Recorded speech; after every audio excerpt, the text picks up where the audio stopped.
ഇങ്ങനാണോ നീ ഉടങ്ങുന്നത്? നിന്നെ ഉടക്കാനല്ലേ അച്ഛൻ പറഞ്ഞത്? ഇങ്ങനാണോ നീ ഉടങ്ങുന്നത്? ഇത്രയും നേരം എന്റെ കൂടെ ഗുസ്തിയായിരുന്നു. ഞങ്ങള് ഗുസ്തിയായിരുന്നു.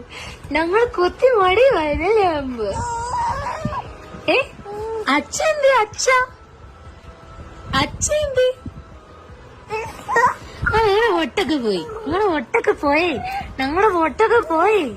ആപ്പിച്ചോ ആപ്പിച്ചോ ആപ്പിച്ചോ ആപ്പിച്ചോ